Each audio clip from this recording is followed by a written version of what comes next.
Hey everyone, my name is Ben Gromiko. I'm from InterNACHI. That's the International Association of Certified Home Inspectors. And we're doing an InterNACHI webinar. InterNACHI webinar is always free, open to everyone, live, interactive, so you can ask questions if you'd like.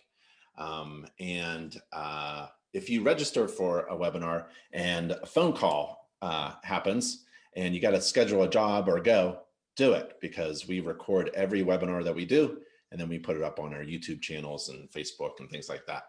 So if you wanted to register for the next webinar, go to this URL, nachi.org/webinar, nachi.org/webinar. And then there you'll find a bunch of different kinds of webinars, home inspection training webinars, webinars about software, webinars about performing inspections, my boring webinars. Those are the most boring ones. The really good webinars that we do is when we have a special guest or two. And today we do. We have Joe Denneler and Ben Garrison, and we're going to talk about handling complaints and responding to people who have a complaint about your home inspection service, and tips on handling those things. And Ben Garrison and Joe Denneler, they're from also InterNACHI's insurance program as well, and we can talk about that as well. The number one thing is, because the webinar is live and interactive, feel free to ask questions. So somewhere on your computer screen or your device, there's a little button to ask questions or chat. We'll be taking a look at them. Feel free to ask questions. And Joe and Ben, I really appreciate you two taking the time to spend time with us on InterNACHI webinars and teach us a little bit about handling claims and handling customer complaints. I really appreciate it. Well, we're glad to be here, Ben. Thank you very much for letting us have this opportunity to talk to everybody. This is obviously a big ticket item for us at the InterNACHI Elite Insurance Company because, our primary reason for being there is to handle these things for you so you don't have to. So it's a timely topic as we move into another year where we'll have some disruption, but soon we will have none the way it looks, and we want to be ready to go and be able to handle things as they come up in 2021. So again, thanks for having us. We really appreciate it. For those who don't know us, I'm the General Counsel and the Chief Officer of Risk Management and Claims for the Elite InterNACHI Insurance Company. Ben Garrison, who's here with me, is our National Sales Manager for that program. And as Ben said in the beginning of this, please feel free to ask questions. That actually makes the presentation much better on our end. And the number one thing you don't want to do, do not want to do when you get a customer complaint is to ignore it, right? You want to respond, and you want to respond well, and you don't want to be bumbling and fumbling around. So you're going to give us some tips on how to handle well customer complaints or inquiries, yeah? Correct. Yeah, I think the worst thing you can do is to ignore it and pretend it doesn't exist. Because oftentimes those things are not going to go away automatically when you're dealing with an emotional person who's bought a home, who feels like you were negligent in some way, shape, or form. If they go unaddressed, that is probably the worst thing you can do. And that's why we have mechanisms in place to help you. And kind of the essence of this presentation discussion is to what happens, the types of claims, why they happen, as well as what to do in the event of a claim or some sort of incident you want to discuss with your insurance agent, and employ the risk management tools available to you. Cool. So I thought we'd start by just talking briefly about what actually makes up a claim. That term is used and thrown around a lot, especially in our industry, but I wanted to just give a little refresher about the types of claims that are made against inspectors. Generally speaking, the claims are usually by the buyer of the house. And these are the 5 types of claims or causes of action that we usually see asserted against a home inspector. Negligence, breach of contract, which is breach of your inspection agreement, misrepresentation and fraud, there's violation of state consumer protection law, and then there's always state licensing board matters. So all these types of things can constitute a claim. And inartfully or not, these are how your client or your client's attorney or possibly the broker or agent involved in the transaction is going to tell you what they think you did wrong, where you made your mistake. And so these are the types of things that are thrown around. Now, Negligence is essentially a breach of the standard of care. So the standard of care is the failure to adhere to the applicable standard of care followed by a reasonably prudent home inspector in your area. If you're in a state that's regulated, the standard of care comes directly from those administrative regulations or codes that are enacted in your state. If you're in a state that doesn't have specific home inspector regulations, then you would use, in your case, you would use the InterNACHI standards of practice, and they would constitute your standard of care for your state. And so when somebody says you're negligent, or even when they say you breached your contract, what they're really saying is that you did not do what a reasonably prudent home inspector in your area would have done under the same or similar circumstances. And that's how a jury or a judge or an arbitrator is going to evaluate whether or not you as a home inspector would be liable if the claim, mushroomed into something more like litigation or an arbitration matter. And these are the typical parties that are usually involved in a claim or a complaint by a client. The buyer, again, the large majority of the claims and reports that we get from our insureds are the buyer making the claim, not the seller. It's very rare anymore that we have actual seller claims against inspectors. They arise two different ways. One way is with a pre-listing inspection. The other way is where a seller believes for the most part that you did a really good job and found a lot of defects, and they don't agree with that because it's reducing the selling price. The real estate brokers and agents for buyers or sellers are usually involved in the transaction in some respect, or in the claim in some respect. Or sometimes they'll be the people asserting the claim for your client. The home inspector, you are obviously part of the claim. And sometimes we have contractors.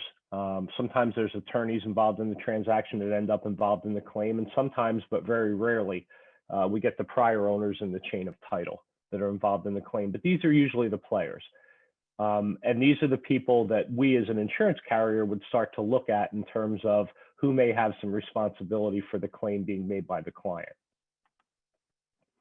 And of course, when we talk about claims, we have to discuss the contractual defenses which are available to you in most states, including limitation of liability, liquidated damages clauses, the scope of work or scope of inspection clause, your specifically contracted for exclusions, any contractually modified statute of limitations or limitation period to bring a claim, and arbitration clauses. So when we evaluate claims, and certainly when you're looking at a claim, these are the types of things that you should be looking at first. And we're going to go through a little procedure of how you can handle these, but you need to be familiar with what's in your agreement in order to properly defend yourself against a complaint by a client or something that becomes more like litigation or arbitration. It's really important that you understand what's in your agreement because you may have to explain this to your client as part of the claim response procedure. It's very important that your client be able to understand what was in the contract. If you're insured in the Elite InterNACHI insurance program, we provide those contracts to you, and they're specifically tailored to your state. And certainly if you're in a non-regulated state, you could use the InterNACHI standards as the standard of care, but you need to be able to talk about these things when you talk to your client. This may not be the thing you lead with when you're responding to a complaint from a client, but it's certainly something that you have to keep in mind, and you should make them aware of while you're discussing what they think is the claim against you. And again, it's key to remember that limitation of liability or liquidated damage clauses are not available in every state. You need to know whether or not your state will enforce this clause before you start using it as a way to negotiate your way out of a possible claim.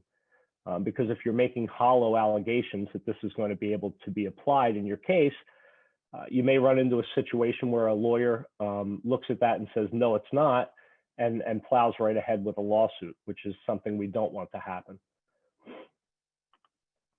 And these are the typical damages that are available in a claim against a home inspector. We have the repair costs. Sometimes there's relocation costs if the damages are significant enough that the people can't reside in the home. Replacement costs, that usually deals with damaged items during the inspection. Whether it's knocking over a lamp or leaving water running or damaging any type of surface or other part of the property that you're inspecting on behalf of someone else. Sometimes they'll ask for diminution in value, and what that really means is they're claiming that the house is worth less because of that defect. Now, they can't claim diminution and repair costs at the same time, and that's something you want to keep in mind when you're responding to claims. That if the condition that is causing the claim is repaired, then there's no diminution or lowering in value of the inspected property. Treble damages and attorney's fees are usually only available in a consumer fraud claim. Most every state in the country has some form of a consumer fraud administrative regulation or statute on the books. And if you're guilty of that or found guilty of that in a civil action, your damages can be tripled, and you may also have to pay the attorney's fees. So when you get the lawyer letter about a claim and they start talking about consumer fraud, this is what they're angling to do. And that's something you need to be aware of if you're faced with a claim that involves those. And then there can be statutory fines, and that's usually just based on a claim by an administrative body or regulatory body in your state who controls your license and fines you for some specific deviation or infraction that a consumer reports to them. So we're going to talk a little bit now about how we deal with these things on a micro level. And as was said in the beginning, never ignore questions or complaints. Unless the situation becomes so volatile that you can't communicate in good faith with these people, you can't ignore them. If you're in a state that's regulated, most of the ethical regulations will require you to answer reasonable questions by your client after the inspection. But it's a good practice to get into to never ignore them and to always act on them and respond promptly. And the reason for that is people get more agitated when they feel they're being ignored.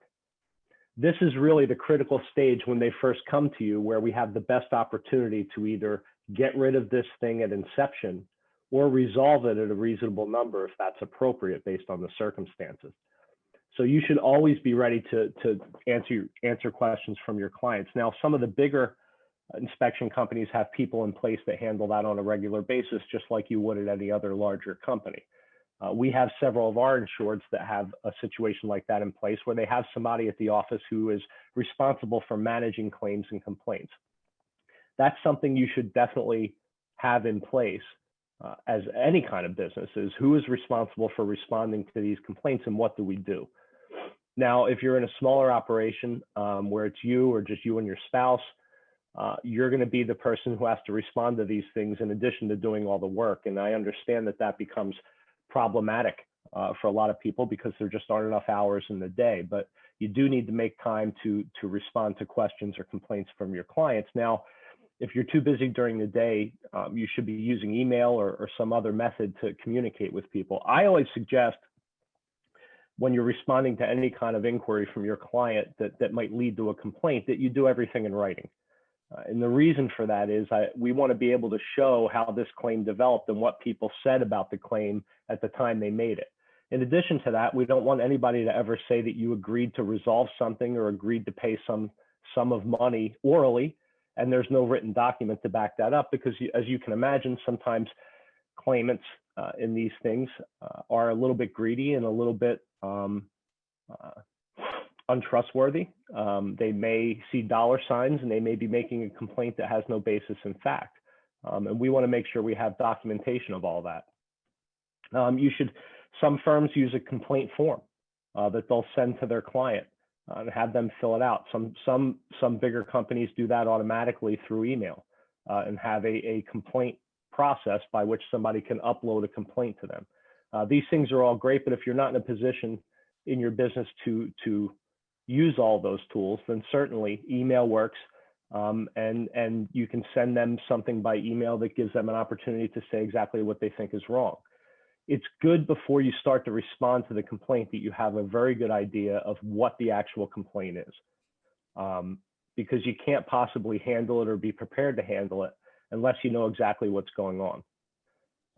The other point I wanted to make here is you need to handle these things in a professional and courteous manner. And I know sometimes that's difficult, and particularly with professionals, being one or playing one on TV sometimes.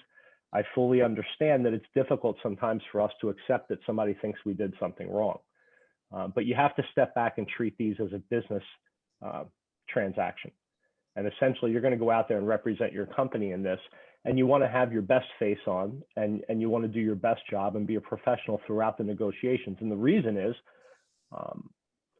Everything we write down today on social media or anywhere else lives forever.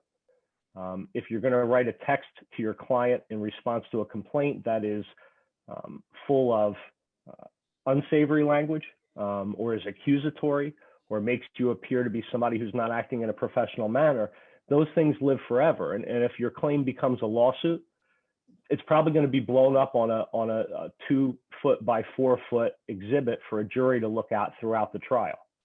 And so you always want to have your best foot forward, and remember, you're representing not just you, but your business. And you want to make sure that you represent it in a way that nobody can ever say that despite this dispute, that you didn't do exactly what any reasonable person would do under the circumstances. And then the final point I just wanted to make here was you need to know when to contact your insurance carrier. And I have to tell you, this part's the most painful for me. For 20 years before I became the general counsel for this insurance company, I was a litigator and I represented home inspectors in litigation. That was my entire practice. And the worst calls I would ever get from inspectors were the calls where they say, "Joe, can you help me out? I have a matter. I submitted it to my insurance carrier and they won't cover me because they say I knew about this last year and I didn't tell them about it then." And that's really the worst call in the world, because at that point, as the attorney, I have to start going through the process of, here's how much money you're going to spend out of pocket to deal with this issue because it wasn't properly reported. And insurance companies differ, and I can only speak to what we do. How we handle this is we want you to report everything. We call it worry-free reporting.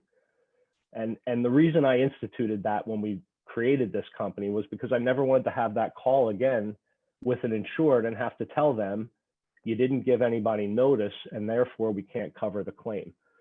Most of your policies, insurance policies, E&O, are written on what we call a claims-made basis.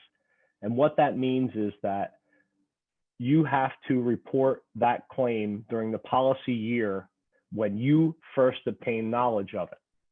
And it's critical that it be reported during that period. Now, some companies have a 60-day requirement from when you first get notice. We really look at it a little bit differently. We want you to report everything to us immediately when it happens. And the reason a lot of people would not report things to their carrier was because they were afraid it was going to be a claim on their policy and a black mark, and that even though they didn't do anything wrong or it wasn't going to become something, they didn't want to report it for fear that it was going to impact their insurability or their premiums. And we don't want you to ever feel that way in our company. So what we do is you report everything to us. If I don't have to write a check to settle a claim on your behalf, or I don't have to hire a local attorney to represent you, then that never becomes a claim on your policy. And we handle it that way because it's just not fair to you to have a black mark on your policy or have a premium increase over something that didn't cost us any money. So what we want you to do is report it to us as an incident. We'll assist you with the pre-claim or the pre-litigation response, including writing a letter to your client, explaining why you're not responsible. Or if it's something you want to resolve within your deductible, we'll help you resolve it with a release agreement that provides confidentiality and ensures that there will be no further claims related to that inspection. That's how we handle them. I can't speak to other companies, but the main thing to keep in mind is no matter who you're insured with, once you know that there's a possible claim, you're obligated to report that to your carrier if you want coverage to attach later on. And understand, these things may look small when they first come across your desk, but they grow exponentially really fast, especially when the other side gets an attorney involved and they start seeing dollar signs. And so you need to keep in mind that even though it might look small right now, or you think, oh, you know what, even if I'm responsible, it's only going to cost me a couple $100, and you don't report it, and then your policy renews, and you never put it on your application for renewal that this may become a claim, well, then you're not going to have coverage for it. And now you're going to be out on your own. You're going to have to hire your own attorney, or you might be in a worse position where you have to represent yourself in court. Unlike criminal court, there is no public defender in civil court. And I can assure you that that's the last place you want to be for several reasons. The least of which is you don't want to be there when you're paying money out of your pocket because you don't have coverage simply because you were afraid to pick up the phone or send an email to your carrier. So at our company, we eliminated that process, but you have to give us notice. And we promise we won't count it against you unless we have to write a check. And that's the agreement we make with our insureds. But if you're not insured with us, you should definitely reach out to your broker or agent or your carrier and find out exactly when you have to identify a claim to them and report it to them. And what happens as a result? Will it count as a claim on your policy? You should be aware of all these things, and your insurance provider should be able to provide you with that information. Do we have questions at this point is a good time to take some questions about those issues? Yeah, I think there's a good question here that came through regarding some of the smaller issues that inspectors would ideally or want to handle on their own. At what point, if it's a small issue where a refund of a fee is being issued or something maybe within the deductible, what is your stance on reporting that versus handling on their own and getting a release form drafted and one that's proper? The release form is the critical thing there to consider first and foremost. And, again, in our company, we do it a little bit differently. Even if you're just going to refund a fee, we want to help you with that. And it's not going to be a claim. So the way we deal with it is I prepare the release. And the release document's critical because errors in the release document can result in that claimant now being able to take a second bite at the apple. And so if you're insured with us, we want to give you that release form. And just to give you an example, if you're in California and you're trying to release a claim related to an inspection, if you don't have specific statutorily created language in that agreement with an additional place for your client or the claimant to sign off on that says that they understand that this is going to apply to any claims, whether known or unknown, well, then they can come back next year and sue you for something different related to the inspection, and you don't have an argument. And so at least for our insureds, we want to provide you with that release because we created a special release for every state in the country. And we constantly review those. We actually have a team of attorneys here that review them to make sure that they're still up to date. So we always want to help you with that at our company. But if you're not insured with us, then I would say that you should check with your carrier or your broker or agent and have them explain to you what your responsibilities are.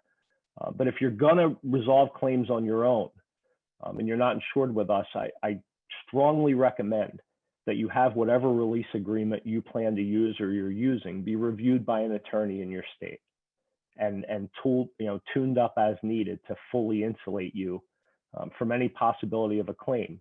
The other thing is you want to make sure that release has a confidentiality provision. Part of the reason we settle these things or you settle these things is to keep people off social media talking about something that either is frivolous or is something, or worse, it's something that's an accurate claim. And if you're buying the release, the last thing you want is to give them the ability to then go on social media and say, hey, they paid me a bunch of money for a mistake they made. That's not how you want this to end. That's exactly what we're trying to prevent. And so in today's modern world with social media and customer reviews and instantaneous communication, we have to make sure that we fully insulate you from somebody being able to talk about this after the fact. And again, you need to have somebody with some knowledge about how these things work, craft that language so that it doesn't become a problem for you later on, especially when you write a check. That must be the worst call to take, right? Is I paid somebody $2,000 out of my $2,500 deductible. I didn't tell my insurance carrier, so the deductible hasn't been expended as far as they're concerned. And my release didn't have the proper language to insulate me from future unknown claims by this same person. So now I have to pay them again and again out of pocket because I never reported it. So the release agreement has to be right. And if you're going to do these on your own, or if you're somebody who just doesn't choose to buy insurance, then I would strongly recommend that you at least retain a lawyer in your area to prepare that agreement. And understand that there's no dollar value as far as the insurer is concerned on what constitutes a claim. There's not a policy out there that I know of that says, well, if it's under $1,000, it's not really a claim. You don't have to report it to us. And again, the key is that you don't know if this thing's going to blow up later on when you make that decision not to contact your carrier. But if you're going to settle them on your own, have an ironclad release that's been reviewed by an attorney in your area, and make sure also that people can't write things about you on social media after you pay them. I mean, those are the two critical issues. And I'll say this, that, you know, settlement is not something that anybody really wants to do when they're faced with a claim. And there's a myriad of reasons why you don't want to resolve it for one reason or another. But the reality of the world of litigation and claims, which is where we live, is that 97 or 8% of every claim resolves before it ever becomes a trial. And every 95% of all litigation that's filed is eventually settled before you get to the trial. And there's a reason for that. And the reason is the great unknown, which is, what is a judge, a jury, or an arbitrator going to do with this claim if it becomes a lawsuit? And because of that unknown factor, you know, we want to try to buy certainty in some respects. And if you can resolve something with a refund of the fee and a signed release, that might cost you $2,000 or $3,000 to defend, even in small claims court, as a business decision, it's the right decision to make. It's not going to taste good, and you're going to hate to write that check. But if you've been through this process, you understand what a drain it is on your business to have to deal with this. It's not just that check.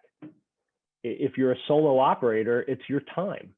I can tell you that if you have a lawsuit, there's going to be many days where you're not working because you're dealing with the lawsuit. And your deductible is going to go right out the door. And then the other part of this is, and again, you know, in our insurance company, we do things differently, but most insurance companies look at this and they'll see, well, there was a lawsuit and there were defense costs of $15,000. And because there were costs of $15,000, you know, your premium is going to go up by $2,000 next year. And that money is being spent even if we win the case. So we never want anything to get to litigation. And sometimes the best way to avoid that is to write the check to refund the fee. And again, I don't say that, you know, frivolously, and I know that it's your money and every dollar counts. And believe me, I understand that. I grew up in a small business. That's what my family did. And I know what those things mean. But again, my job is to make sure that you don't dig a hole that's a $2,000 or $3,000 hole rather than pay $300 today.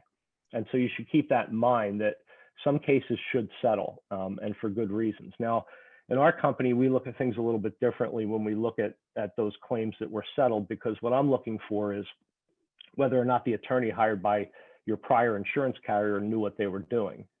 I see way too many claims where there was $20,000 or $30,000 spent on the defense lawyer and the case settled for $5,000. I mean, somebody should lose their job in that situation, right? Because the only thing that should be on that policy is $5,000, not $25,000. And the way insurance works is you get indemnity and defense. And the defense is what they spend on the lawyer and all the litigation costs and the experts and all that. And the indemnity is what they have to pay in a settlement or judgment. And so if the indemnity is that low, there's no reason in this world for somebody to pay a lawyer $20,000. But what happens is that $20,000 is now on your loss run, and it follows you for about 5 years. Now, I look at those a little bit differently. You know, Ben and I get together with our underwriting team and the insured. And if we see something that looks like, you know, the defense lawyer was just billing the file and it really shouldn't have cost that much, we take that into consideration. I can't speak for other companies or how they do it. Usually they just look at the bottom line and say, well, it was a $25,000 claim. We're going to increase your premium X. And we really don't care whether you were right or not. So again, these are all the things you want to keep in mind when you think about the claim and the cost of it, and what it might be if you don't resolve it today. I'm sorry, that was a super long-winded answer to a simple question, but when we see that's what you get. We see a loss run report that has $55,000 in legal expenses and then a $5,000 settlement. That begs some questions as to what happened, why, and if the inspector was properly defended, and how that was handled by the appointed counsel or the internal claims adjusters for the insurance company managing it. Yeah, I mean, you can see Nick had posted something, I think last week or the week before, and we actually have another one coming out soon. But he and I actually reviewed one for somebody that had a death claim and multiple physical injuries, and they were staring down not getting insurance, and we actually wrote them and didn't increase their premium when nobody else would write them. So that's kind of what we bring to bear on it. Is we don't look at it as an insurance company. We look at it as an insurance company that was solely created to help inspectors. And what can we do to best help you to make that albatross of a $25,000 claim never hit your loss run? I think that's kind of the nucleus of our claims management, and the reason why we started the program that we did is there's been this ongoing myth of, I can't tell my insurance company anything. They're going to deny me coverage. They're going to increase my rates. And the whole intent is to get out in front of these things. And we have qualified people, and someone like Joe that has 20 years experience that are managing this. So you feel a sense of comfort, and there's definitely a sense of confidence in managing these, so they don't turn into huge expensive issues. If we can get them early and get them resolved properly, whatever path that may be. So we want to definitely encourage everyone to reach out that's insured to us. Let us know, let us help you, and not brush these under the rug and turn into larger, greater issues down the road that may be very problematic and costly. Yeah, back then, when I was a home inspector for a dozen years, the risk actually back then was to tell your insurance company anything, right? That was the risk. Now the risk, it seems like you're saying, is the risk now is thinking that you can handle it on your own. That's the risk, without informing InterNACHI Insurance, Elite MGA Insurance. Now you've given home inspectors under your program tools and procedures that they can follow that doesn't expose them to a bunch of risks. You give me stuff to do, a form, reviews, agreements, and a process that I can follow now. And that's exactly it. Yeah, that's exactly it, Ben. You're 100% right. That's really what we're trying to do is, we saw a void here. And like I said, for 20 years, seeing inspectors get bogged down or taking loans to pay legal fees because they didn't report something. It's a much worse problem, than I think a lot of people realize, unless you've been through that process of a claim and then lived with that thing, dragging that anchor with you next year when you're trying to get insurance. It's really problematic. And that is why we did this. And it was a big part of why we did this. And, so far it's, we're a year in now with this company, and we've resolved a lot of matters for either no payment or something very small or within the deductible. And these things aren't going to show up on that insured's loss run next year. And even if they leave us, it's not going to be on the loss run they get from us when they go apply for new insurance. We're not here to penalize you for going somewhere else. But we just want to make sure that you have every advantage when it comes to the claims. You're paying good money for this insurance. Why shouldn't we back you up 110%? And the other thing you don't have to worry about that I hear a lot of people talk about when they say, I don't want to report it to my carrier, is, they're just going to settle it. That's true in some cases. Our company, we're not allowed to settle it without your consent. So we can't go settle it behind your back and tell you it's done and write the check and collect your deductible and everybody goes away. We don't do it that way. If you want to settle the claim, we'll settle. If you don't want to settle it, there's procedures in place in the policy of how that works, but we can't go settle that claim on your behalf and pay somebody without you saying it's okay. And there's some companies that do that and some don't. I'm fairly certain we're the only ones that do the worry-free reporting, but some companies do look at it that way in terms of whether it's a claim. But we definitely look at it that way. The other thing I wanted to mention that is a critical part of the response to a claim or a complaint is site visiting. You need to go out there if at all possible and see what they're talking about. And I'll tell you this from a purely unscientific opinion of mine based on 20 years of doing this is, we have an advantage with this type of claim because for the most part, far and away for the most part, we're not dealing with people who are physically injured. It's not somebody who slipped and fell who can't go to work for 6 months. We're not dealing with somebody who, broken arm and they missed out on a job opportunity. For the most part, we're just dealing with sticks and bricks. And that makes it a lot easier for us to do our job, obviously, because with personal injury, there's no guideline for the value of that injury that we give to a judge or a jury or an arbitrator. They get to decide that. And so what you end up, if your fate's going to be decided by 12 people in a room, and they may say, well, you owe somebody $1 million for that back injury. That doesn't happen for the most part in home inspection cases because the death cases are rare, the physical injury cases are rare, and we know what the cost is to repair something, and that's really all the jury can award for the most part. But with the site visits, it's important you get out there from an unscientific standpoint because it's just true that more people they're less prone to sue you or bring a claim if you go out there and you listen to their complaint and you try to explain to them why that wasn't part of your work. People are less likely to sue somebody that they like. That's the reality of it. Now, if the dollar value is so high that they have to get something fixed and there's no other way to do it, then they're going to make a decision to sue you. But in situations where the liability isn't that clear, they're less likely to sue you if you respond to them professionally and if you go out there and take a look at their problem. You need to go out there and see the conditions too, because it may have been some time since your inspection, and time is a big factor in terms of what was visible or readily accessible to you at the time you were in the house. Things change. I live in the Northeast where weather conditions alone can cause a lot of changes to a home over the course of a year.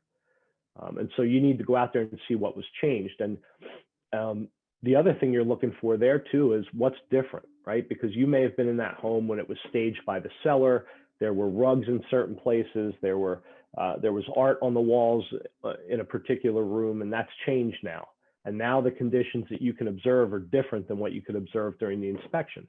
And so that's something you want to be able to take notice of. Also, it's important you get out there right away and take as many photographs as possible, because there's a time period between when something happens and somebody has to file a lawsuit, and that's usually called the statute of limitations. In some states, like New Jersey, it's 4 years. So they have up to 4 years to bring that lawsuit. So if they tell you about it now, you want to get the pictures of what it looks like now, because that's much closer in time to when you did the inspection. You don't want to wait until they file the lawsuit 4 years later and then go out there and see what it looks like 4 years later, because that's not going to help you defend yourself. And so it's critical that we get out there and preserve the evidence. And that's why I say in the slide, photograph, photograph, photograph. You want to preserve the evidence, not only of the defect that they're pointing out to you, but what else is different about the house since you were there. It's a good idea to review your home inspection report before you go back out to the site, no matter how long of a time period it's been from inspection to the reporting of the claim. But when you go out there, you want to photograph everything. And the other thing I'll tell you too is you're not out there at that moment for the most part to resolve something. Now, if you happen to go out there on that first visit and you come to some agreement with the client and you're going to pay them, you need to make sure that you don't pull the trigger on that until you get the release signed. And again, the release needs to have critical components to protect you in the future and to insulate you from any publishing of that information. But for the most part, you're going out there and your stock answer should be, I have to go back to my office and review everything in total based on what I saw today and the pictures I took in my prior report, and then I'll respond to you about my position on your claim. Because you don't want to make snap decisions there. You might see something in the photographs an hour or two later that might change your mind. The other thing I'll say to you too is, and this is true of a lot of home inspectors that I've met over these 20 years, is you're generally helpers. You generally want to solve the problem for somebody, and that's noble. Unfortunately, though, we're in an area now where we're talking about your money and a business decision. And so you don't want to make a frivolous decision at the scene to write a big check because of you sympathize with people. And again, I'm not saying that we're inhuman, but what I'm saying is that you're running a business and you need to treat this claim like a business transaction. And you don't want to pay for something that you're not responsible for if you don't have to. And so site visits were fantastic for my company. I remember going revisiting homes where people had a complaint, and like in the driveway, like from 20 feet away, looking at the, I don't know, hole in the roof or something, making it a big deal. Like, oh, I saw that from 20 feet away, or going down in the basement and seeing water in the corner going, holy cow, look at all that water, or seeing a crack in the foundation going, holy cow, look at that crack. You know, you could see that from 20 feet away, making the point that at the time of the inspection, the conditions were different. It wasn't readily visible, or it was covered up, or it wasn't so obvious as it is now. And usually the person with the complaint will make it really big, like, oh, look how big the problem is. And I'll be agreeing with them. I'll be like, look how huge this problem is. Obviously, it was different at the time of the inspection. Obviously, it wasn't so obvious at the time of the inspection. So just one of those tips that I wouldn't, follow my lead, but that's what I did. Yeah, and I think it's prudent to do it because, like you said, you get to see what things really look like and what's being exaggerated. The other thing too is it's unfortunate, but a lot of our claims that we review arise because some other contractor threw the inspector under the bus to sell a job, and that contractor's out there and they come up with the problem, and they quickly have the solution, which is, well, your inspector should have seen this. And, you can go after them. They have insurance, or they're a business and they can write a check, and that'll pay for the repairs that I'm proposing we do.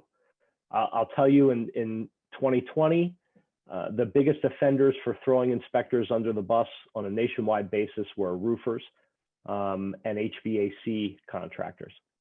I had many, many claims where somebody was suckered into buying an HVAC system that was way bigger than what they needed for their house, and that they really didn't need a replacement in the first place. I've had many, many roofers this year throw the inspector under the bus. We had a lot of bad weather in my area, so I saw a lot of claims in the northern part of the country related to roof leaks. And it's important that you get out there for the site visit, because you can kind of diffuse a lot of that throwing under the bus by going out there and seeing exactly what this other professional is looking at, and being able to say, well, look, this contractor's telling you that you need this new system, or you need these new gutters, or you need this new roof covering because of X. But I'm out here looking at it, and this is what I saw, and this is why that person's wrong. And it gives you that opportunity to again, argue your side of the case in some respect. And I'll say this again, if it's a situation where the client is angry, or, listen, I used to go to these site visits with the inspector on a lot of these when I was representing inspectors, and it wasn't uncommon for me to see some bizarre stuff when we were there, or bizarre behavior by the claimant. You should never be putting yourself in any kind of risky situation. Obviously, some people can't be bargained with, can't be negotiated with. Those are the people that you should be sending my way, really, if you're insured by us, because why should you be bothering with these people at this point? That's our job, is to be the bad cop, and to take the verbal abuse over the phone, or the nasty emails and letters. That's really what you're paying us to do, whether, or any insurance carrier for that matter. But that's really what you're paying for. So if you have a situation that's out of hand, then I would say to you, let us handle it. Maybe we would send maybe it's a case where we need to send somebody out there who isn't involved in it at all, or maybe we need to get a lawyer involved right away for you. But the site visits, as Ben said, are critical, and they're a really useful tool to eliminate something before it becomes a bigger problem. Hey, Joe. Mm-hmm. Backing up here for a second, we had a question about a very small GL claim during an inspection of a light bulb, something fairly nominal to a tune of maybe $30, $40. So in that situation where an inspector may have broken something, and the seller, obviously, who owns the property, and for such a small amount, what type of release would you recommend in that situation? Because down the road, once the house closes, it's the buyer that would then be the one looking to sue an inspector for negligence. But in this case, being the seller, how do you treat that? Well, God, I hate, the worst thing I ever have to say as a lawyer is it depends, but it depends. But I would say this to you, that a lot of times with the GL claims, the smaller ones, sometimes the transaction's going to happen within days of the inspection. And once the seller sells the property, it's going to be tough to get them to sign a release. If it's a de minimis thing like $30 or $40 and you just want to give them cash right there, I would tell you the best thing you could do is to take a picture of the object. And if you really feel a need to get rid of it at that moment, handwrite something out, that says, I agree to pay you X for this, and you sign off, and we're all done. Now, for our insureds, we provide releases that you can fill in the blanks, and you can have them in your vehicle, or have them in your notepad, and where needed, you can pull it out and fill in the information, have them sign it, and give them the money, and be done with it. But you got a release, and our releases are, for these types of claims, are usually about 8 paragraphs, maybe a page and a half, so it's not a lot for somebody to look at. The other way we deal with it too sometimes is if we can't get a release signed by the seller for whatever reason, we'll have our policyholder sign a release, because that benefit that we're paying under the GL is really for them anyway. And so we'll have our policyholder sign off. But it's hard for me to say with a straight face that you should get a 2-page release signed for a $20 object that you knocked over. But the unfortunate reality of things is that we don't know that this person's not going to come back and say, you know what, I realize that this thing is actually worth $10,000, and I didn't sign a release, so I'm going to go ahead and sue you. And that's the risk you take by resolving it without a signed release. And so I would say to you, as much as it pains me to say you have to take that extra step, it's probably important to get the release signed, even when it's a $30 object. And report it to us, because again, it's not going to count as if you're with us, it's not going to be a claim. So you can tell us about it. If you have that situation, I have a staff, it's real easy for us to email a release to you, within an hour if we have to get something done. So again, if you're with us, I would say it's in your best interest to get us involved even on that issue. But if you're not, just be, again, know the risk of not getting a release signed and paying somebody money is that they may come back later on and say that it was worth more, or that there are additional problems or things that you broke. We talked about these points that are on the slide now throughout the conversation we've had. But, again, with your communication, just like you're a professional communicator in the home inspection arena, you take your observations and you filter them through your expertise, and you prepare a written communication, a written report that tells your clients what you saw, what you didn't see, and what they should do next. That's also true when you're responding to a complaint, is that, you're a professional communicator. So as I said earlier, be understanding, but be firm. Don't feel the need to do something because you're right there and you want to make people smile. Always take the high road. I'd much rather, as a lawyer, if I'm representing an inspector, have a bunch of nasty text messages from the claimant rather than a bunch of nasty text messages or email exchanges by the inspector. So as much as it might pain you, you might need, to have a punching bag in your office sometimes to take the abuse out on that. But I would say to you, always, again, remember that everything you write down lives forever, and to be knowledgeable about that when you write something to your client. And also make sure your communications are clear. Don't hem and haw, be straightforward. I don't think I was responsible, I'm not paying you. Or, I don't think I'm responsible, but I'm going to pay you because I just want to resolve this and get on down the road. But be clear, don't be ambiguous in what you're going to do or not do. And then these are just some of the claims issues that we see on a regular basis. And these are all little areas where you might be able to improve your ability to respond to claims. And so, one thing that we see is frequency and severity of claims by one insured. Sometimes that's related to the report they're using. Sometimes it's related to their agreement. Sometimes it's related to how they're writing about a certain condition or a thing that they come upon on a regular basis. So what we try to do is, when we look at a claim for you in our company, we try to evaluate it outside of this one instance and see if there's any ways we can help you improve that so you don't have claim frequency, because that can affect your ability to get insured for actual claims. Defense costs, I talked about that a bit here today, but obviously that's a big ticket item. We'd much rather get out of a case than pay an attorney to represent you $25,000 and make you carry that claim cost with you to your next policy. Your documents can play a large role in how complaints work out. If your contract is sound, you have a better chance of enforcing your defenses and can take a much stronger position with regard to a customer complaint. If your report is written correctly and clearly explains the condition that they're saying they didn't know they had, again, that goes a long way to helping us diffuse this without you having to spend money. We talked at length about providing adequate notice of the claim. Spoliation is just a fancy legal term for destruction of the evidence. But we talked about preserving that at the site inspection, which is the way you prevent a spoliation issue.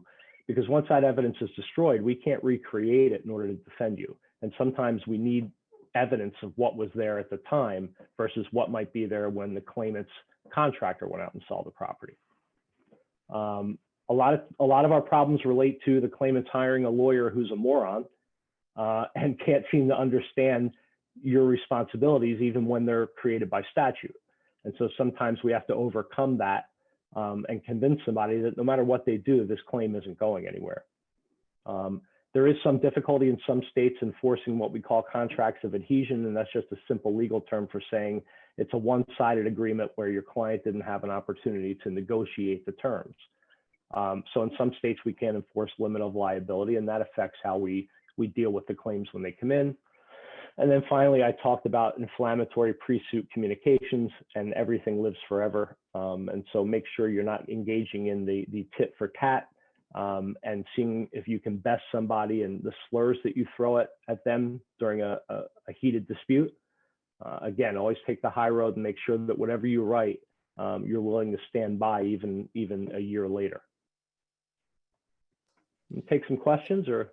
And Joe, I just wanted to mention to all the attendees, you can ask questions. Feel free to ask questions.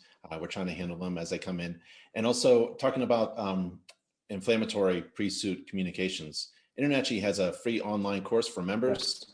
It's called Customer Service and Communications Course. So if you're answering the phone, you may want to jump into the middle of that course where we have a section, a couple chapters on how to answer the phone and handle consumer complaints. Especially if you hire somebody like an office manager who's on the phone a lot, handling the phones, you may want to push them through the course and get some extra training on how to handle that. It's called the Customer Service and Communications course. And I got to tell you, listen, understand those of you who are attending this webinar, what a huge advantage it is for you to have access to these things like as Ben was just discussing, for free. Where else are you going to get this information? And it comes from people who are very knowledgeable about what you do, and like people like Ben, who's been a home inspector. It is a huge advantage to you as an inspector, whether you're a big operation or a small one, to belong to an organization like InterNACHI, because without these added tools, you're out there flying blind. And I got to tell you too, this partnership with us in InterNACHI, I'll say that a lot of my claims are fading away, the things that I used to see happen all the time. And it's because of the education they get from Ben and from the people he brings to these webinars and to the things they teach you in the school. And so use these things to your advantage. These tools are there to help you prevent, what can be a catastrophic financial loss for you. And it's as simple as watching a video. And I got to tell you, whether you've been in business for a year or 10 years, getting a refresher on that type of thing, business communications, is a huge advantage to you and will really help you in the long run. So take advantage of all those things. You really don't, from a claims perspective, I don't think you really grasp how many tools are available to you just by being a member. And it can keep you from having to call me and tell me about a claim you have. It's really huge. So take full advantage of that. I think your initial response is critical too, and taking that course and learning what InterNACHI has to say on their customer service is important, because oftentimes I think what you'll find is your clients might call you initially and just want to vent about something. And if you can diffuse them and educate them and listen to them and be empathetic, that goes a long way in terms of keeping you out of hot water and just diffusing a situation that could otherwise be contentious. So it's that critical point of answering the phone, being empathetic, whether They are 100% in the wrong. Hear them out, go visit if necessary, and listen to them and listen to what they have to say and respond accordingly. So good call, Ben, on recommending that. That'll go a long way. Yeah. So you want to take a look at some of these questions here, Joe? Yeah. We had one question about carrying tail insurance after retirement and how long is necessary. And I guess the need for tail insurance, it depends first on what the statute of limitations is in your state, and every state is different on that. And it's a personal decision as to how long you want to carry it. You have the option of 1 year, 2 year, 3 year tail policies.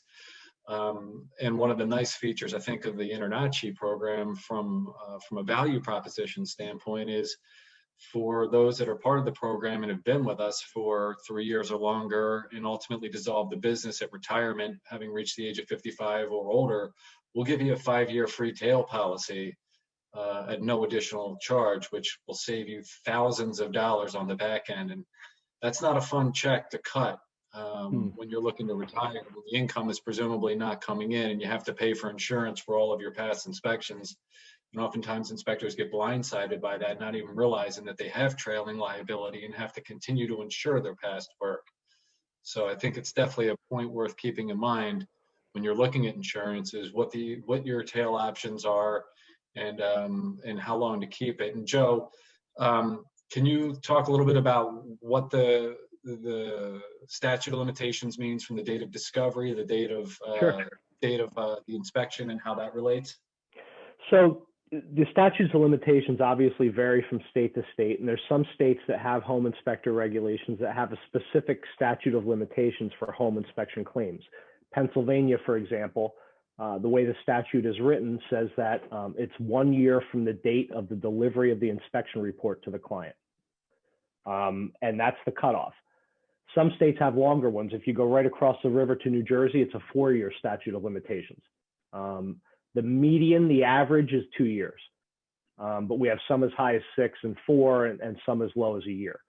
If you're in a state that doesn't have a particular statute of limitations for inspection claims, it's going to go by, when we talked at the beginning about negligence and breach of contract, it's going to go by the statute of limitations for that state for that particular claim. And again, negligence is usually 2 years, and professional negligence is usually 2 years, and contract claims are usually, between 2 and 6. So the other thing that comes up with the statute of limitations is some states adopted what we call the discovery rule. And what that means is that the statute of limitations doesn't start to run until the client knows or reasonably should know that they might have a claim. I had an inspector get a letter from a 25-year-old inspection where they alleged that the inspector missed a stucco defect 25 years ago. It came up in the inspection for the current buyer, and they want to come back and sue the inspector for the repairs. Now, obviously, that's an extreme example. But some states have this discovery rule where, for example, in New Jersey that does apply it, it's 4 years from when the claimant should have known they had a claim against you. Well, we could be talking about 10 years at that point, depending on the nature of the claim and the system or component involved. And so it's a huge issue. In the agreements that we write for our insureds, in the states where we're allowed, we contractually limit that period to a year. And we've been able to uphold that in many states. But for the most part, when we're talking about the tail, remember that if you do an inspection today and you go out of business tomorrow, depending on which state you're in, there might be a 1, 2, or 4 or 6 year period where somebody can sue you for that claim. And even if the business is dissolved, they can still sue. The business might not have any assets, but you might, and they might find a way to pierce the corporate veil and get at your assets 4 years later. And so that's why you have a tail. Some states require that you have a tail when you cease doing business as a home inspector. And so depending on what state you're in, you need to be wary of that. If you're insured by us, you would reach out to Ben or somebody on our response team, and they would help you determine how long of a tail you need. But it really should be based on how long your exposure is to a claim. If you're selling your business or buying an inspection business, you want to make sure that the person opposite you at that negotiation is obtaining a tail policy. So if you're buying a business, you want to make sure that that buyer puts a tail policy in place to cover any claims, because you don't want to buy the business and assume all the liabilities and the risk. You just want to assume the assets.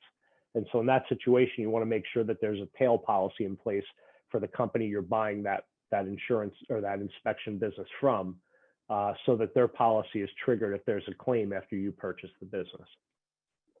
This is just the contact information for Ben and I, and for the InterNACHI insurance program there. If you have questions about claims or how we deal with them, please feel free to reach out to me.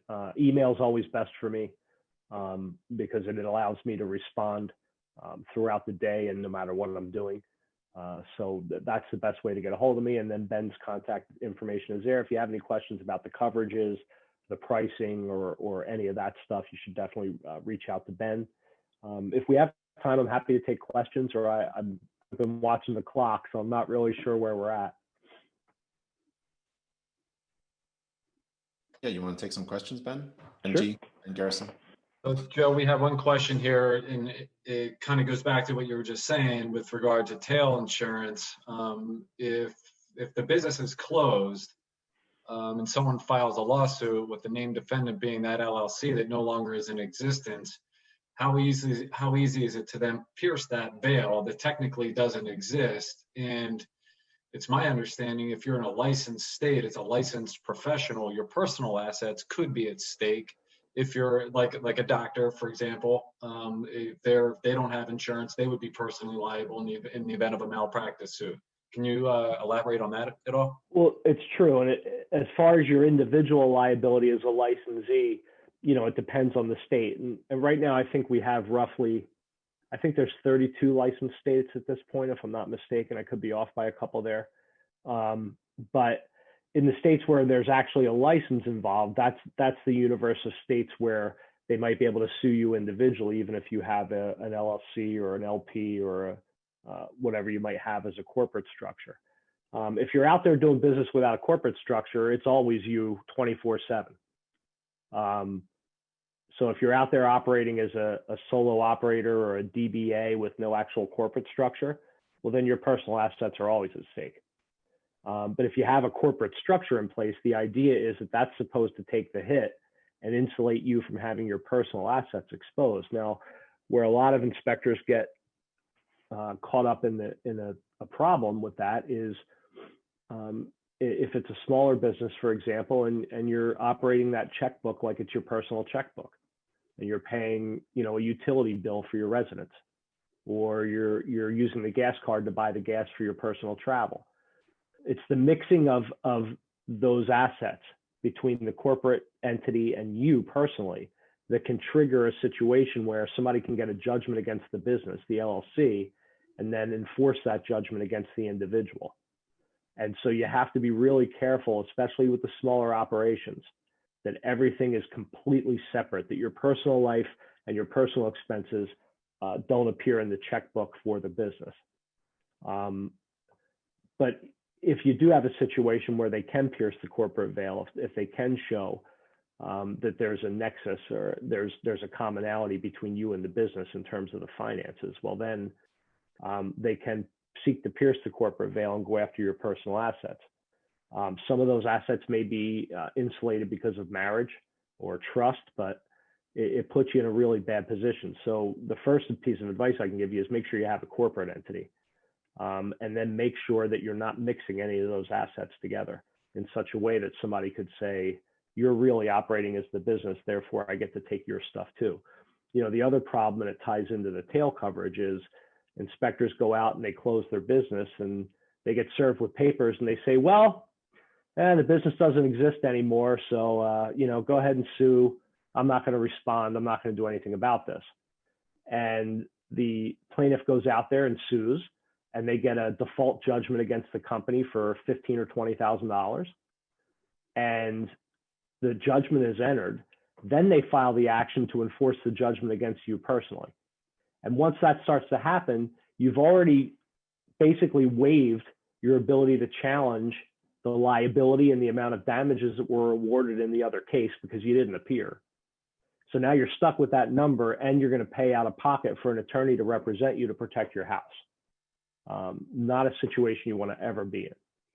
So I'll say that the tail insurance would protect you in that instance, because even though the business is closed, the tail insurance would provide you with a defense. So if it's our tail policy, even though your business doesn't exist, it gets sued, we're going to hire a lawyer right away to represent your business so that that default doesn't happen, so that you're not out there exposed.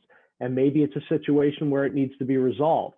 And the reality on that tail policy is that you don't need to buy home inspector insurance anymore, right? So as much as it pains me because it comes out of my pocket, if you don't have to worry about the effect of the claim, let the tail policy pay and get it off the books and get rid of it before they find a reason to try to go after your personal assets. But that's where the tail really protects you, is it provides you with a defense and indemnity after your business is closed and you're not earning an income anymore. And like Ben Garrison said, it is a big check to write when you're going out of business, but a prudent business person should plan for the exit well in advance and have a strategy in place and be aware that these may be costs you might have to incur at the time you close, and prepare accordingly. And so just make sure of that. And again, if you're buying a business, you really want to make sure that the seller has a tail policy in place so you're not buying the liabilities. Because even if you're not buying the liabilities and they sue you, you might still have some defense expense there showing that you're not responsible in the first place. Any other questions? We got a question here about body cams, Joe. As technology increases and we get we see people, inspectors using body cams, do you think they do them a disservice, or do you think they're helpful? I guess it would all depend on the circumstance and what happens. Yeah, I've had at least one or more times where the body cam has made a claim go away. I had one where an inspector had a body cam. After the inspection, the buyer filed a claim with their homeowners because of a leak in the oil storage tank that was in the basement, in the feed line going from the furnace to the tank. And my inspector had a body cam footage that showed no stains or anything on the floor. And so that claim went away really quick. But one thing you need to keep in mind too, whether you're an inspector or anybody else using this technology, is some states require you to get permission to have somebody's voice appear on the tape, or somebody's image appear on the tape. Even though it's not going to be published, there's still some states that would require that you at least get somebody to, or make them aware that they may be observed on camera or be recorded. For our insureds that do that, we provide them with a waiver form that they can have people sign. But for the most part, you need to know in your state whether or not you're obligated to get a waiver signed for any filming that you're going to do at somebody else's property. And if you are an InterNACHI member and you're interested in more details about the insurance program that Joe and Ben Garrison have been talking about, you can log into your account, into your homepage dashboard, scroll down that homepage after you log in as a member into the InterNACHI account, and click the details button under the insurance box. So you'll see insurance and click details. There's no form to send out. You go to the next page, there's details about all the insurance details and information that you need. These even some videos of Joe. You can watch Joe talk about some details about the insurance program. Any last words, Joe or Ben, before we say goodbye? The only thing I would say is keep in mind that anything like this, any claim or callback, requires a response. And just think about it. The simplest way to think about it is how would you want a business that you have a complaint about to handle you and to treat you? And if you keep that in mind and try to be a professional throughout the process, most of these things will go away. But we're here to help you for the ones that don't. And so, if you have any questions about claims or anything related to our company, please feel free to reach out to me. And again, I want to thank Ben and everybody who attended for giving us the opportunity to speak to you today. I really do appreciate it. For sure. Yeah, thank you everyone for your time. We're really proud of the program that we put together for the insurance with InterNACHI. We've put all these risk management tools in place to better serve the home inspection industry and InterNACHI members. So there's the URL at the bottom of the slide here with more information. You can find an application to fill out if you're interested in getting a quote, and then our contact information as well. If any questions or comments afterwards, feel free to reach out. Don't hesitate, please. Joe Denneler, Ben Garrison, thank you so much for taking some time out for us and answering all the questions that we have. And there's Joe's and Ben's contact information. If you have more questions, feel free to contact them at their email or their phone call. Thank you very much, gentlemen. Stay safe and healthy, everybody. Thank you so much. Thank you. Thanks, everybody. Bye-bye.